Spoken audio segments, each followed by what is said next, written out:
dipandum dadi kekasihing pangeran nanging akeh wong kang kurang golek uwuh kanggo nyandang ora ana ati sumeleh tansah gongso uripe nuruti hawa nafsune bakal getun tembih burine yen rumangsa nrimo pandume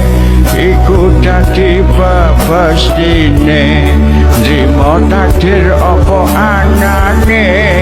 Allah paring sekabehe la ilaha illallah la ilaha illallah la ilaha illallah Muhammadur